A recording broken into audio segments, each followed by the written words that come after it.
I was addicted to alcohol. I was an alcoholic. I just found myself really, really lost. But my biggest accomplishment, to be honest, is my sobriety. Had my glass of wine and it was the morning. I looked at her and I said, I'm done. I can't do this anymore.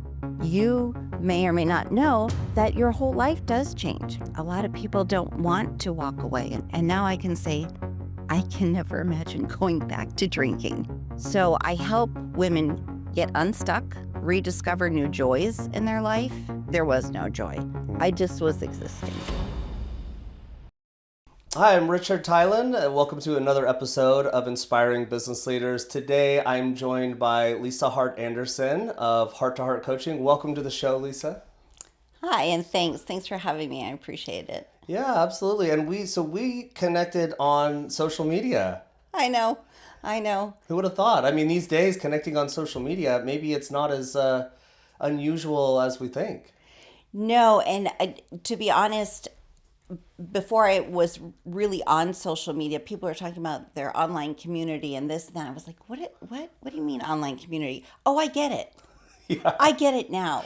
And I feel like there are these social media friendships that are near and dear to me, and I'm meeting new people often every day, that reach out or send me messages. And it's been really nice. And I have met a few people in person that I've met on social media, like from all over. So that's been really fun. Well, a lot of your business is on social media, on the internet. So it seems like you're a master of this new form of communication.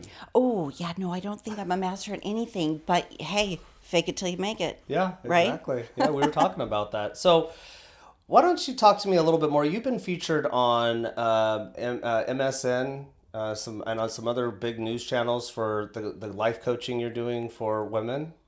Right. CBS Saturday Morning News picked up a little clip of my TikTok video on how women are dealing with menopause these days. I'm not shy about talking about it either.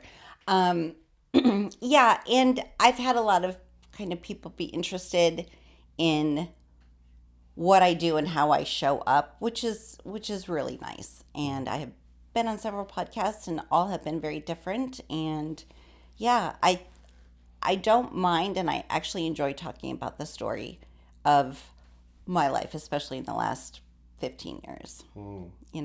What have been some pivotal moments in your life to catapult you into doing what you're doing now? I got sober. Really, that's what catapulted this. And How did you get sober, though? Let's talk about that for a minute, because there's a lot of people struggling with addiction. yeah, Alcohol, drugs, sex, media, social media. I mean, the addictions are real. sugar, shopping, gambling. So what were you addicted to? What did you beat, and how did you beat it? I was addicted to alcohol. I was an alcoholic, or, well, I guess you could say I was or am, depending on who you're talking to. I just found myself really, really lost. I am a mother of 3 grown men, young men, and that has been the biggest joy of my life. But my biggest accomplishment, to be honest, is my sobriety. And I just realized that I knew I needed help the whole time. I was never in denial, never. And I've told the story before, where I just was waiting for a kick in the pants. Like, just something was going to just kick my ass and say, you have got to stop. And unbeknownst to me, it was me. I kicked myself in the pants. And I, guilty. Had my glass of wine and it was the morning. And I called my therapist, who was not an addiction therapist at the time. And I said, I need to come see you. So I went into my therapist, sat down on the couch. I looked at her and I said, I'm done. I can't do this anymore. I cannot do this anymore. And she looked at me and she said, are you sure? And I said, yeah. And she picked up the phone and called the treatment center. I didn't know where I was going. And I said, all right, let's do this. So I went to rehab for 30 days. Great place to get sober. Got out. And that's when the work started. And I worked very, very hard and found who I consider the best therapist that I've ever been able to work with. So, Why is it so hard for people that are struggling with addiction? I mean, I know we kind of broached on many addictions, but let's just focus on alcohol for a moment. What makes it so hard for people to give up alcohol, even when it destroys their life? uh, that's funny that you're asking me this because, one, it's society. That's what people do. That's what the foundation is for anything social. You know, we did a lot of that, you know, with, meeting neighbors and friends and happy hours and this, and every excuse was to drink. And it just progressively, for me, got worse. And I think it's super, super difficult for people to fathom life without being able to pick up a drink. You may or may not know that your whole life does change. And are you willing to make those changes in your everyday life? Have to kind of walk away from friendships that were maybe not healthy for you because you were drinking so much. And I really do think bottom line is changing your life, having to walk away from relationships and creating boundaries, and doing the work. A lot of people don't want to walk away and again, oh my gosh, I couldn't imagine never drinking. Yeah, that was me.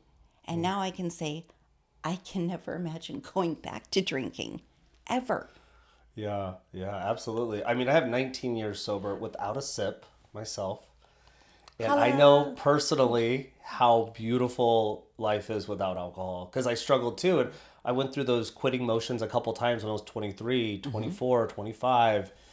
And I want to say it's by the grace of God for me because I prayed to God and I said, God, you got to help me remove this. And I just surrendered to God. Now, not everybody believes in God. They might believe in their own self. It might be a combination of the self with God.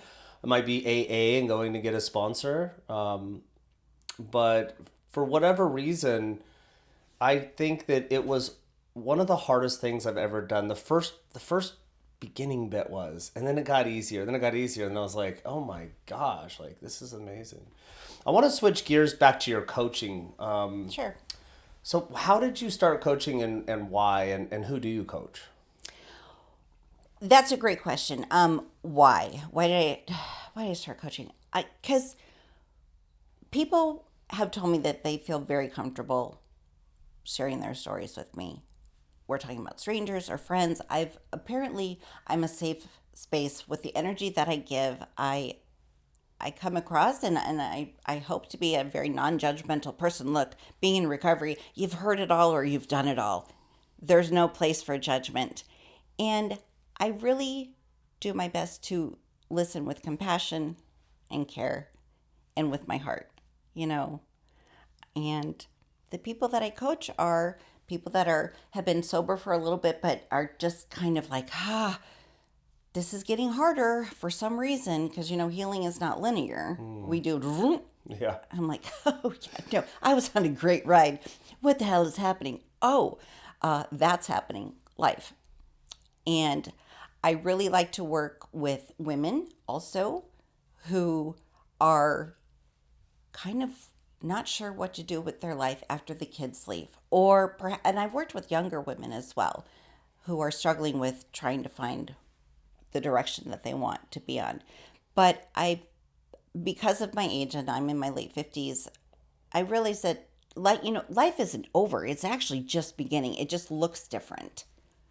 So I help women get unstuck, rediscover new joys in their life, and hopefully with that bring on a new level of confidence for themselves that maybe they've lost raising their kids or busting their ass in the office or whatever it may be. But rediscovering joy for me, especially after addiction, I was like, what? Where was this? It was there the whole time. And for me, joy is a lot of movement and creating and dancing and trying to inspire others to put the bottle down, or if that's not a problem, just to explore life in our later years. Now you were telling me you started coaching in 2008. Well, I wanted to, but 2008, we had a recession. Yeah. No one was spending money on life coaching. That was the last flipping thing people wanted to. So I paused, and it was a great experience. I did get certified. Life continued to happen, and unfortunately, my addiction took over for a while. And I would say maybe the last 5 years before I got sober was rough. There was no joy. I just was existing. So talk to me about when one of your new clients comes to you. Mm-hmm. What does a conversation look like? What are you asking them? What are you finding out about them to see if you're a good fit to help them with your coaching? That's a great question because it has to be a good fit. I will know pretty quickly if it's going to be a good fit, and I always let the person that I'm talking to decide if this is a good fit because I'm not going to put a square peg in a round hole kind of thing. Yeah. You know, with the first phone call, we don't do FaceTime and we don't do Zoom. I want them to feel safe and protected in sharing what they want to share. And I always say 30 minutes. No, it's always longer because I'm really curious as to who they are as individuals. And what is really neat about coaching is that it's future focused. So we ask questions about what we'd like to change in the future. You know, a lot of therapists work on the past. We do touch on the past, but that's the past. And we talk about things that didn't work or haven't worked and how to feel unstuck and rediscover a new journey for themselves. So a lot of it is just questions. And I do start with, tell me about yourself. You know, sounds pretty cliche, right? But just enough will start and I'll hear who they are and then they'll share a little bit more and that will help me come up with the questions that lead us to what is the goal? What is the goal that you have? And what age range of women would you say are your ideal, like that you deal with the most? Well, it's interesting. I have worked with some younger clients, which is great. I love that they want to get ahead of whatever it is, or they're exploring different avenues of their life, whether it's a new job or finding a new community for themselves. But I'm also in my late 50s, so I kind of has that maternal thing going on with the younger generation, but then I have peers too. Here's the thing about coaching is I'm learning from my clients and they're learning from me, and I it's a team. You know, Yeah. I offer tech support at all times. You know, I share a little bit about my story if it's relatable to what they're going through. I say I can relate to that, and I'll do a little snippet of how I relate to that. So I think that's important because therapists they don't do that, which is fine. That's why life coaching is a little bit different. What do you see as the number one problem or issue, whatever we want to call it, that modern women of this day are facing no matter what age? Is there one or two just common things you see that women are stuck on? With my age? Any age, the women you're serving. Okay. Honest to goodness, the stage of menopause. Yeah. We're rageful and we don't know what the hell is going on with our bodies, and we're all trying to figure it out. And I'm not shy to talk about it because it needs to be discussed of all these changes that are going on. And some of this stuff we didn't anticipate, you know, rapid mood swings or rage or waking or just brain fog, all these things that are happening that are really, really hard to figure out. But being able to talk about it with other women and say, yeah, sounds about right. You know, Is this affecting their relationship with themselves and the ones that are close to them that they love, their husbands or children? Or that's okay. Go. You seem like you know the answer. Where is my husband? Where is he? He'd be a great person to ask. Yeah, He's like, I don't even know who you are. I'm like, cool, me neither. I don't know who the hell I am because of the changes and everyone's like, go on HRT, hormone replacement therapy. I am, thanks. But it really takes a lot of trial and error of getting that right. And when you have it right, sometimes there's a shift and like, oh geez, here we go again. We got to figure this one out. So it's constantly trying to manage what works for us. And a lot of us feel alone. And what I have read is that, how do I say this? Suicide in women is very, very prominent, for lack of better words, in this age bracket. Because Whereas for younger men, it's very common right now too. Like 75% of the younger men, but maybe as you get older for the women, there's a reason why that's happening. Do you have any speculation why? I think it's because of what is changing in our bodies and our brains. And to be honest, I this is just coming to me. There is such a layer, pardon me, of grief that is happening to women in this stage. And not everybody recognizes it as grief. It is very profound for me and something that I've had to work on. We're saying goodbye to our bodies that we once had. We're saying goodbye to our children as they start their own lives.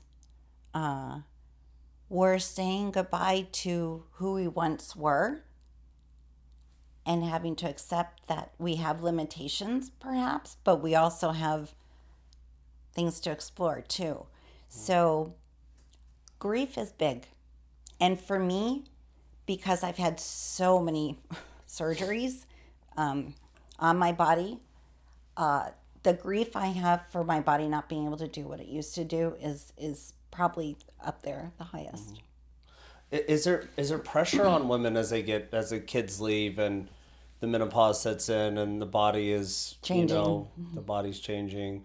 Do you think women have become, I don't want to say like a sex symbol, but like are women looked at for their looks in a way in society, and as they get older, is it hard to come to terms with, I know for me, just even getting in my mid 40s, I don't have the kind of attraction, that I used to have in my 30s. And it doesn't hurt, but it feels like you become kind of invisible where, is that a pressure that women, when the looks sort of, I don't want to say fade, because I think women that are older are also very beautiful, but I think to themselves that it fades. Even if externally they're still beautiful, there's like, is there a sort of pressure for women to be a certain way as they get in their 50s and 60s that's kind of unspoken, and maybe they're feeling that? Yeah, for sure. Uh, I think there is, but here's the duality of it. We also get to a point in this chapter of life where we're like, fuck it, this is who I am. Take it or leave it. Like you get to a point where you're like, I don't give a flying F what people think. And then there's also the side that's like, I don't really like what I see. How can I make myself feel better so I could go out in the world and, kick some ass? So it is a duality. And I'm an example, pardon me, I'm an example of that. There are times where I'm like, oh my gosh, I don't care today. And there are other times like, wait, do I need something more? You know what I mean? Right. And that is the most honest answer I can give. Yes, there are pressures of society, but are we putting more pressure on ourselves than society is? And go ahead, put the pressure on. Not going to change me. I like myself who I am, and I'm tired of dealing with this, and I'm just going to show up as is. So a little bit of both, actually, or a lot of bit of both. Yeah. Does that make sense? Yeah.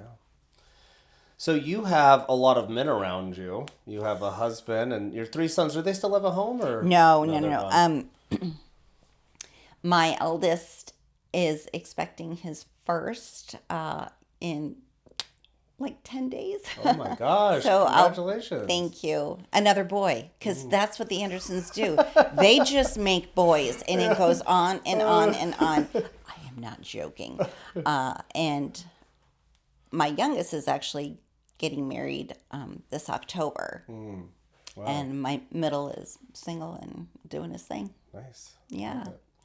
Let's talk about a little bit about your methodologies. I know there was, we talked about doing things in three. Can you tell me more about, why you chose that? How do you feel like that's effective and seeing it in actual work in the women you serve? Well, I would love to have a really cool, fun description of why threes are important to me. All I have, though, is it's my favorite number. And I knew that I wanted three children, and the threes just kept just repeating. And, in design, three is good, 1, 2, 3, and balancing it all out. However, I just tend to think in threes. And there's a lifeguard stand that has a 3C over on the beach near my house. And it really inspired me. Three was also my son's soccer number when he played soccer. So it just all kind of made sense. But the care, compassion, and communication just kind of came to me. And I thought, wow, after I saw the 3C lifeguard stand, to be honest.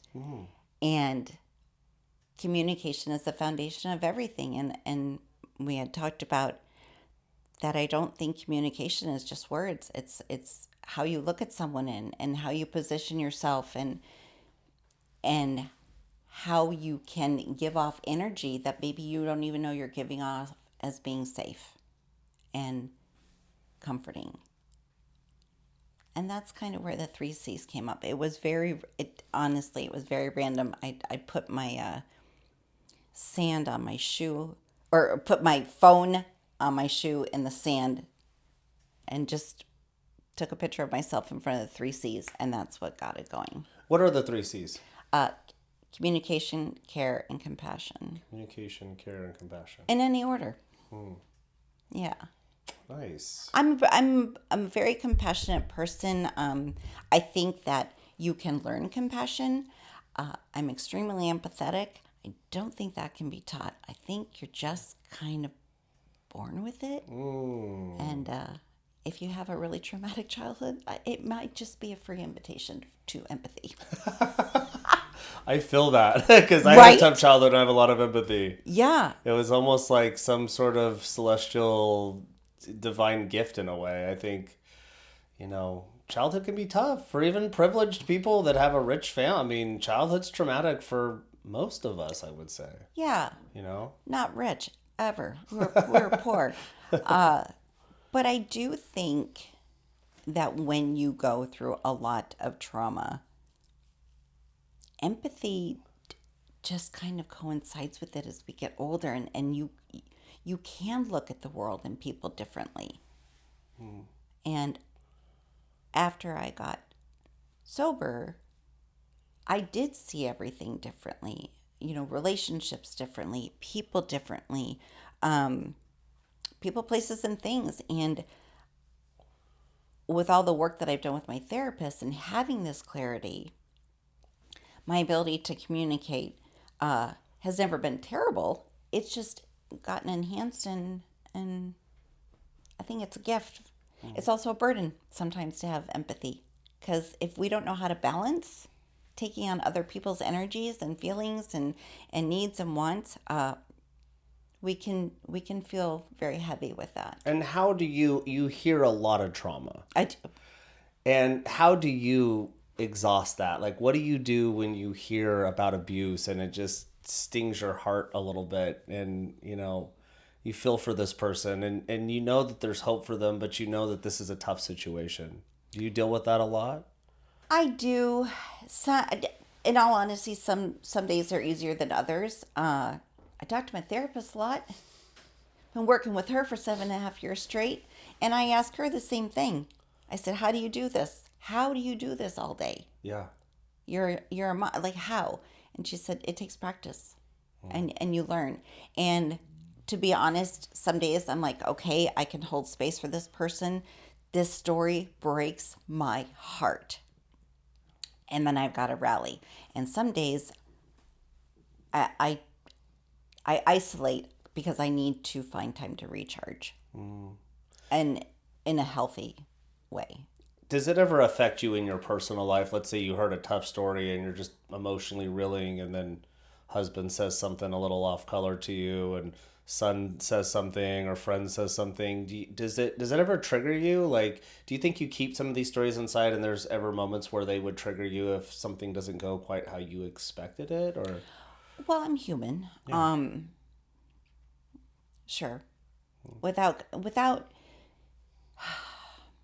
especially when it comes to stories around domestic violence. My mother was a domestic violence survivor.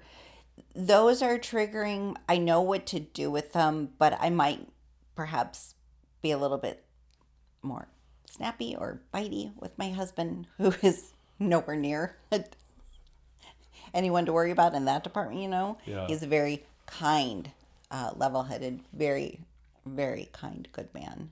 Well, it And sounds like you got lucky with a guy like that. I did. I have had a therapist say, "How did I don't know how this happened because you didn't end up like oh, like your father was. You ended up with someone completely opposite." I'm like, "I know. I don't even know how that happened."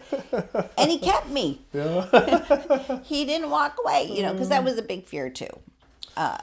So tell me, let's say you're going back to your childhood. I want to talk about you Sure. a minute. You're going back to your teens or your 20s. What would you tell that self now?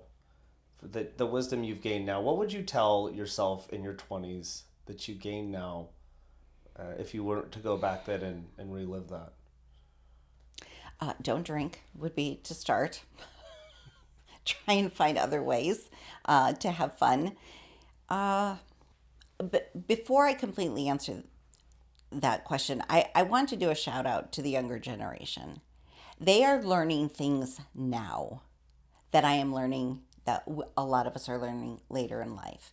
The language is there about therapy and mental health and open conversations. And I really love hearing wisdom from the younger generation because, boy, oh boy, did I wish I had then that when I was in my 20s. So Well, alcohol sales are way down. I know. Way to go, Gen Z. Right? They're like Yeah. they're putting hard distillers out of business. The wineries in Napa are going. I mean, you're right about that. I think that the word is out, the word is out, and it's a good thing. It's a good thing. Cigarette smoking's way down. I think other things like psilocybin, which supposedly has great therapeutic benefits, ketamine. Yeah, me too. It really does actually work, doesn't it? It shouldn't be a consistent thing, but it's. I think for a therapy to use it, it's not what one of my mentors says. It's not the use, it's the abuse. So when you look at these alternative therapies like psilocybin, ketamine, I don't know. For me, they've worked miracles. Literally, opened my eyes up. But you got to be careful with anything because if you're an addict, you're an addict. Well, not unbeknownst, kind of unbeknownst, just a year and a half ago, I was in a state of clinical depression for a year. And my therapist was like, "Lisa, it's been a year." And I was like, "What are you talking about? I've been depressed for a year." And she said, "Yeah, I think we need to try something else." She had approached ketamine and medically and just ketamine therapy with me. And I was like, "No, I don't want to do it. It sounds too scary. I have worked too hard to make my mind clear. I don't want to go on some weird trip." So she'd bring it up every once in a while. And finally, I'm like, "Okay, I'll do it. But you're coming with me." That's what I told her. Nice enough, she was there on my first one. And it was, for me, scary. It was really scary. And yes, it did work. It did help. And what I noticed is for someone who is super high energy, it did bring me down. And I was struggling with rage, which I had talked about earlier. I'm not even a rageful person. And that's why my husband's like, what's wrong with you? So there are a combination of things going on. So I went ahead and did the ketamine therapy, medically induced, because that's important to, to say. I didn't get off the streets, folks. And it was a doctor who was with me, and it did make a difference. But I'm not going to lie, I was terrified. Yeah. You can kind of lose that connection with the ego. For some people, that's really scary. We're really attached to our egos, our personalities, our names. And when you do a disassociative, that's exactly what it does. It disassociates you with the ego. It gives the real self a chance to take a break and just be instead of do. The What I found interesting, I don't know if this happened to you, in the middle of it, or with whatever session, I'd be like, oh my God, this has got to stop. Get me out of this place. And then the other part of me is like, who wants to go back to real life right now? It blows out there. So I was like waffling between the two states of get me out of here, and oh, don't get me out of here, because real life looks horrific right now. It can be like a comfortable blanket once you cross that threshold, but getting to that threshold can be very uncomfortable and a struggle. But then when you're there, you're like, oh, this is comfortable. Right. This is amazing. It did get me to a place where I was like, everybody needs this experience to feel this good. Well, it has GABA. It lubricates the GABA receptors. When we have trauma, these neurons stop firing in our brains, and it re-lubricates that little electrical pulse that was once damaged by trauma. And it's so interesting how that works. I mean, it's really an amazing substance. And it can be controversial because it was a street drug. And Absolutely. then the medical community said, we're using this as a last-ditch effort to treat depression. When Depakote, nortriptyline, Prozac, when they don't work, we're going to try ketamine. And one of the things they found was 86% of respondents over the last-ditch effort on depression therapy found relief from ketamine. 86%. And that's after they went through all four of the major, lithium, Depakote, nortriptyline. I know my mother had all those, and so I know all the psych drugs. And I just think, I think it's interesting where it's going. Anyways, I want to go ahead. One last thing is, it's expensive. It is expensive. Not everybody can do it. Yeah. And it does help with people who are struggling with addiction. Yeah. That was one of the things. And it keeps kind of, what I've noticed when I've done it is it keeps kind of working. Actually, a few days even later, actually life gets even better after you do the trip for the next few days. It's, for me, that's what my experience For was. sure. Yeah. For sure. Really cool. Well, I mean, the war is on. It's a crazy time for a lot of people. I think a lot of people are feeling, whether they're men, women, they have a family, they're a CEO, AI's here, the war's here. Do you have any opinion on AI or the war? Is there anything, do you feel comfortable? Are you like, this is great? Or are you like, I don't know what's going to happen? Like, what's your personal opinion on the modern day events right now? Okay. I got to laugh. We'll start with AI. So that AI makes me super, super uncomfortable. But at the same time, Chat GPT and I are great. Like, we're friends. And I say that in a humorous way. And I know there are other things that people are like, don't just use ChatGPT. So it makes me uncomfortable that we're going in that direction. And let me tell you, I'm in my late 50s. I'm still asking my kids to help me, copy, paste link for real. And they're so annoyed. So I know it's where it's going, and I'm going to have to get comfortable with it. But it's a little bit, just, I know, is not a real word, but yeah, I know that it's just what's happening, and it probably will take a lot of people who are older to get real comfortable with it, Well, remember the old movies like HAL, HAL takes over, and what was that, Space Odyssey? I mean, it kind of seems like some of these sci-fi movies, The Matrix and all this that we've watched growing up, are sort of coming true with AI and modern tech.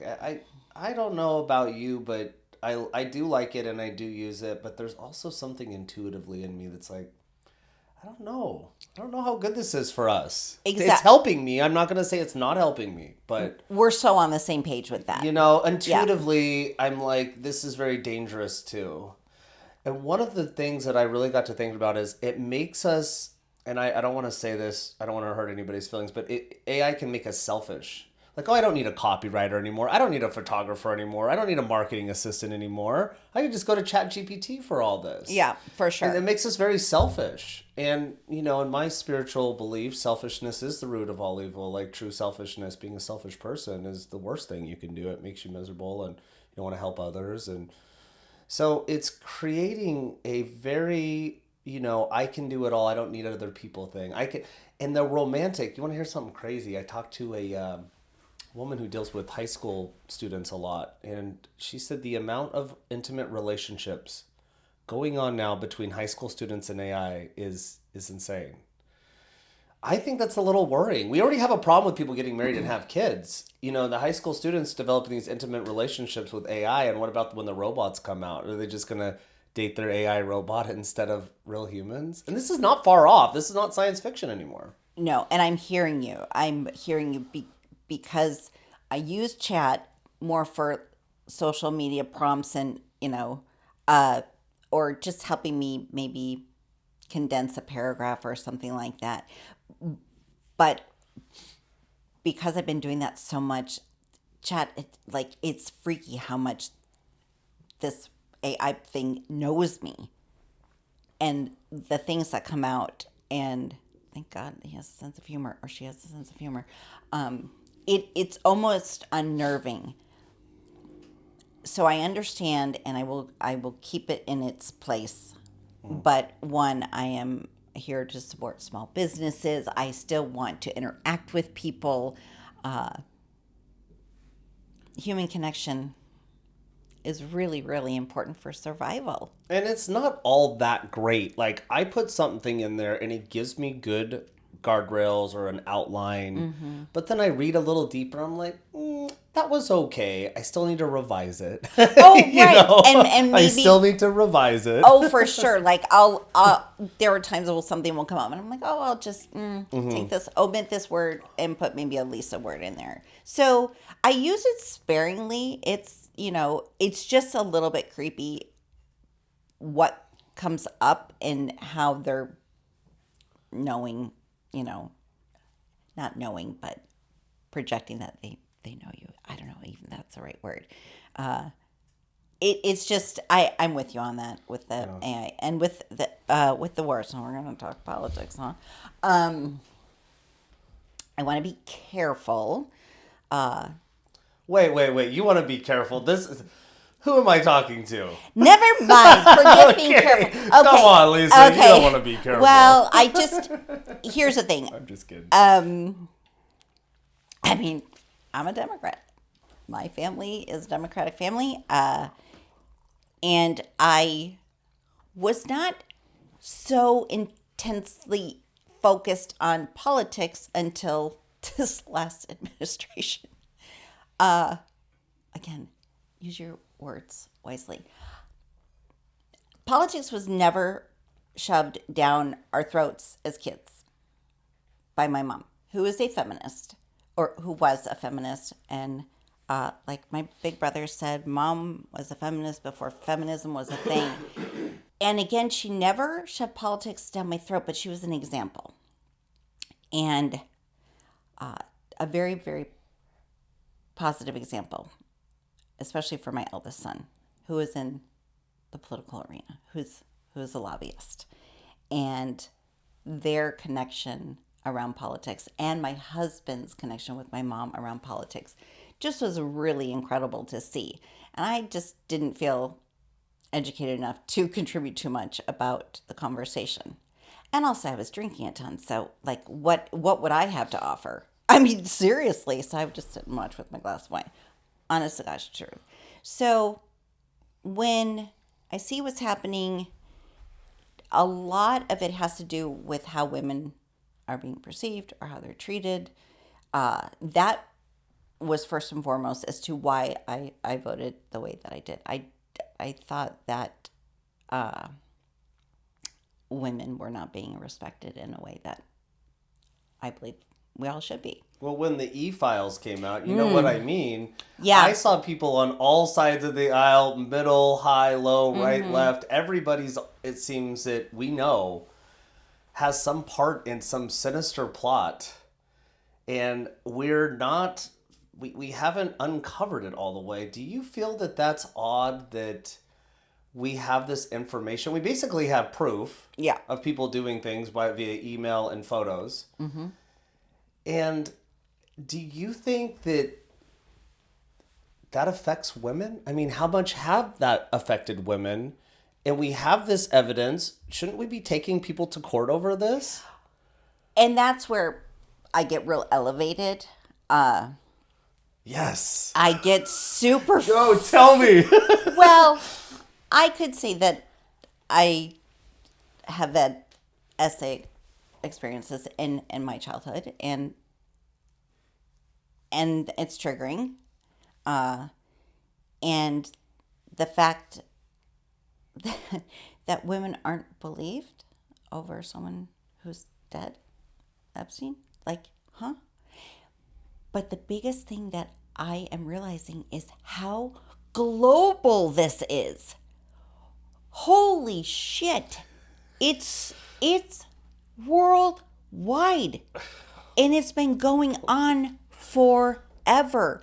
And I feel so naive to think that this was somewhat isolated in the very beginning. I don't bury my head in the sand.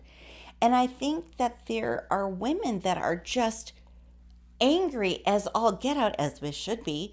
One, because we're not being believed, and because it's so global, and all of these powerful people with their money are able to walk the streets fine. Like, we're good. Yeah, we have all this evidence, but nobody's being tried. I don't understand. I mean, I saw the Clintons on the stand, and I'll be honest, I don't know. I mean, I loved Bill Clinton when he was president. I don't think he was perfect. I think he sold us maybe out a little bit to China, and he did his thing with interns. But in terms of like a diplomat, in terms of bringing the world together, he was great at that. And he did some good things as president, actually. Our national debt was way down when he was president. He did some great things.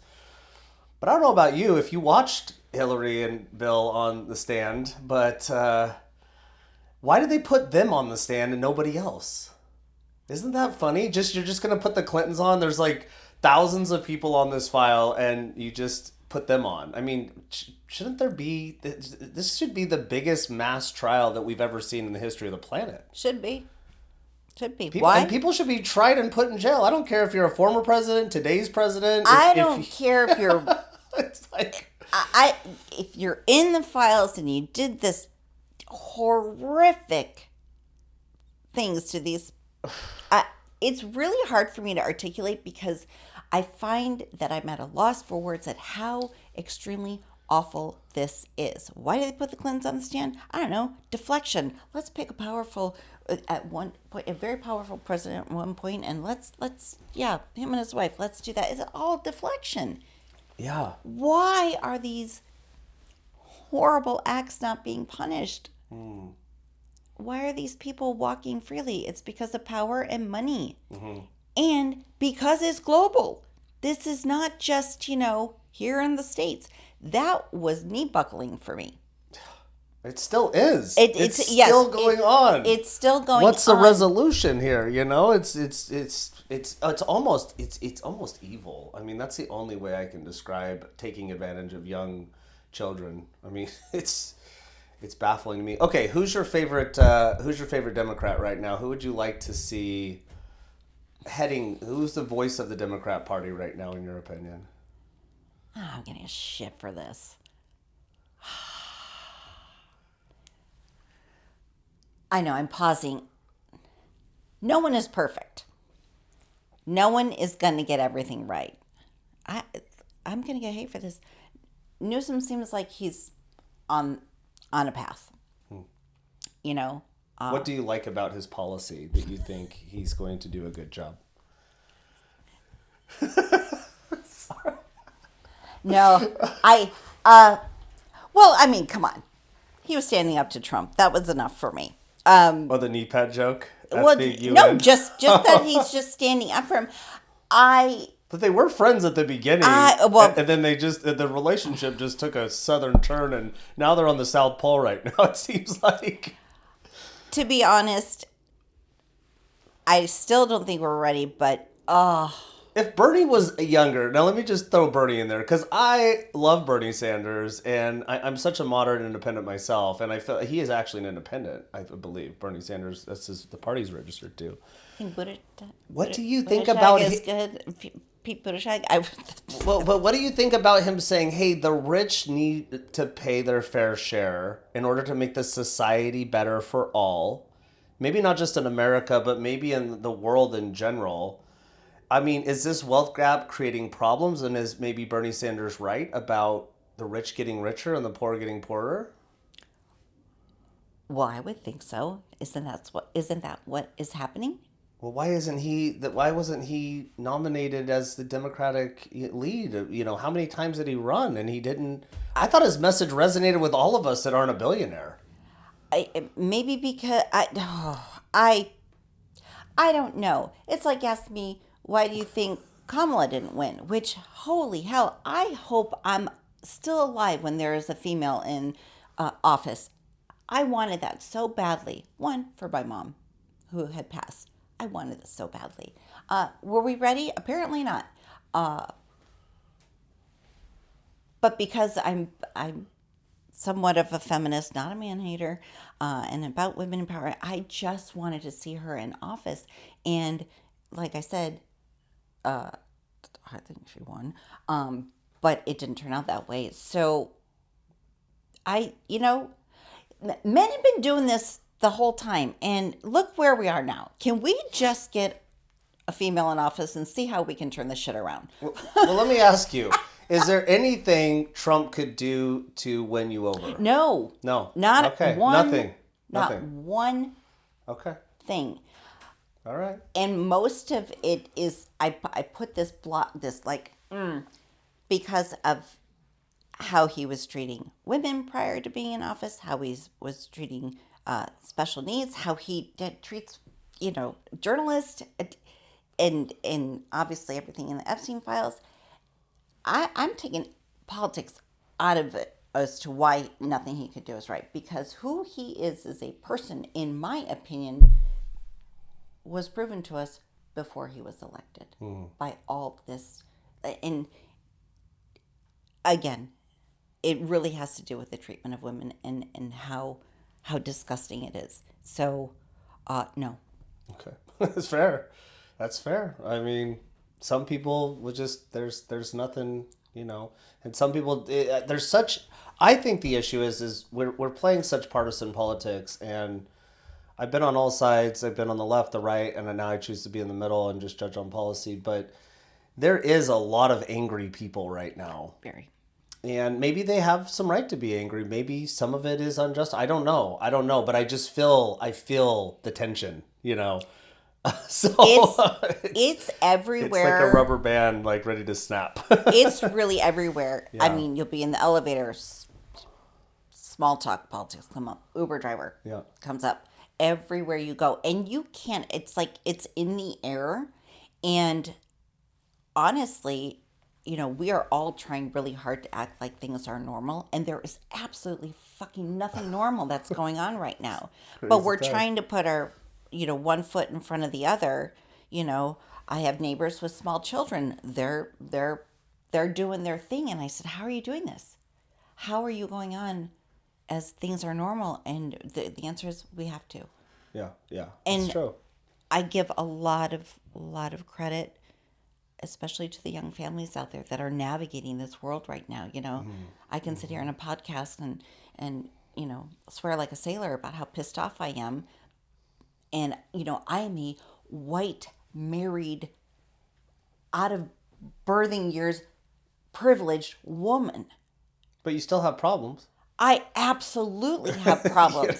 It's not perfect even for you with all those titles. No, I'm saying, if this is how I feel in this kind of position in life that I am, what are the other people going through? Yeah. What are they experiencing? I'm so fucking angry for the people who are suffering. Yeah. And there's a lot of suffering people. And that's what fuels me. Do you think that we had some of the best years on the planet? Do you think the 80s and 90s are, I mean, how cool were the 80s? Like neon and spandex and the music of the 90s, and just we had technology basically, we had video games starting and computers, and they weren't overly crazy yet. We weren't engulfed, and we're still playing in the dirt. I mean, I mean, I don't know about you, but the 80s and 90s, I still reminisce. There was something about that time before the phones and social media and AI. I'm glad you brought this up. Let's not forget I'm a lot older than you. One thing that happened in regards to Gen X and what you're saying is I, for the longest time, thought, wow, there wasn't a whole lot of nurturing going on in my household, and it was crazy. And we did get sent out to play outside all day. Come home when the lights and street lights come on. That shit was real, but I was always like, I thought I was the only one. And then with Gen X and social media, I realized, oh my gosh, no one was nurtured growing up. We all had to fend for ourselves. Yeah. I went from feeling like, oh, am I the only one to, oh, not even close. Yeah. We all kind of had these crazy experiences, but the 80s were great. The 80s were great. I had fun in high school. Was it perfect? No. Did I have a lot of hard stuff come up? Sure. Was I, on the cheerleading squad and a gymnast? Yeah. But it wasn't perfect. Right. But yeah, the music, the simplicity, fake IDs worked better then. Sorry. Not sorry. But that, a little I bet you were a wild one back then. I was both. Yeah. I got wilder in college. I can only imagine. Yeah. So let's because we're gonna wrap up here Sure. soon. What's some advice you have for women these days? Like, what if you were to blanket some advice? What would you tell women that are struggling with their mental or emotional health right now? To one, remind them that they're not alone. They're so not alone. And that there are resources for help, whether it's therapy or whether it's coaching or whether it's an online community. I think human interaction is extremely important. That's why I do my sessions via Zoom. I want to see the person, phone call first, and then I want to actually see and have energy be exchanged even through the screen. So I think first and foremost, reminding people they're not alone. They're not. And it's okay to reinvent yourself. If you want to just do something that you've never done before, I don't know, like a podcast and a photo shoot, you just do it. You just do it. And you take the risks and you allow yourself to explore this other chapter of life. But then the nerves set in, right? You were driving over here. I'm sure the nerves were going, right? A little bit of like anxiety, excitement almost. Yeah. But I think people face that a lot and then they quit. They don't go to the meeting. They don't go to the appointment. They don't get on the stage. Why not? What people will think. Oh, it's so cringy. Trust me, that came across. I'm like, how cringy is this that I'm doing this? Oh, right. But if I don't do it, then I'm going to kind of regret it because I think this is going to be fun. I think people taking risks and being okay. Do you know how many things that I've taken risks and they failed? So many. I'm just going to keep Most trying. things, right? 80%. It's like, or 70, 80%, and then you get the 20 to 30% success. You're like, 1,000, Oh my God. 1,000%.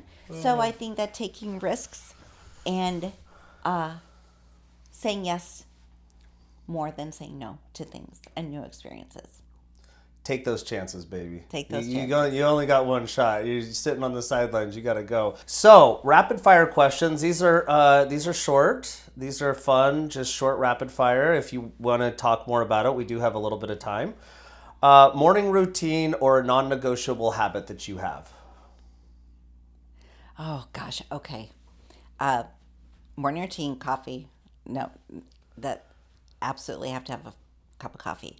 A habit that I will not give up are my headphones. My AirPods. Talked to my therapist. I was like, I'm addicted to my AirPods. She said, Lisa, it's because they have a pressure point in your ear and it makes you feel calm and contained. And I listen to music all the time. So whether that's non-negotiable, my headphones, Okay. even though I'm probably frying my brain. You ever seen that show, My Strange Addiction? Yeah. I But can I'm see not, you on there with your headphones. but I'm not eating Oh, foil. my headphones. Yeah. Toilet paper. I'm and not eating foil smelling mothballs. No, they're actually the first thing that go in my, Yeah. before I get out of bed, I put my headphones in. I need to feel that for me. Okay. One book every leader should read, or wannabe leader should read. I need to come back to Okay. Your definition of success in one word. that. Authenticity. The best piece of advice you've ever received. Impact versus intention, or intention versus impact. Your intention may not match the impact that happens with somebody. Like you could say something and your intention could be good, but it impactfully hit them in a different way. Favorite place in San Diego to clear your head? My home. What's one thing you're currently learning? I'm learning that being a grandmother to be in today's world with younger parents looks very, very different than it did when I was raising kids. And I'm willing to learn as my kids raise theirs. Got it. Your go-to pump-up song? Too many. Too many. I love every kind of music from disco to like back. Do you remember the 69 Boys? Like just I'm all over the place. I could do Bee Gees. I could do Donna Summers. I could do Pitbull. I could Bruno Mars, Megan Trainor. As long as there's a good beat and there's percussion that I can hear, that's important. Drop that bass, baby. Yep. A personal habit that contributed most to your success? Getting dressed for the day and maybe putting something nice on, because when I was in active addiction, I was lucky if I showered. And, personal hygiene is one of the first things to go when you're in active addiction. So whether it's, a workout outfit or a sundress or whatever, I like when I do something just to make myself feel better. It changes the way I walk out into the world. What's the biggest myth about life coaching? That it's a joke. A lot of people don't understand that. Well, one, people don't really understand what life coaching is. But what I will say this, that life coaching is not a joke. It's a different direction. We focus on the future as opposed to staying in the past and unpacking what happened back then. Excellent. What's your favorite mantra for hard days? Fuck it, do it anyway. I Sorry. love that. No, don't be sorry. If you weren't a coach, what would you be doing now? I would hope that I would still be creating content because it's so cathartic for me. I'm not looking to change the world with my social media, but it's an outlet for me, and I realize that it has helped me in my own recovery, being creative. What's one thing that always makes you laugh? Myself.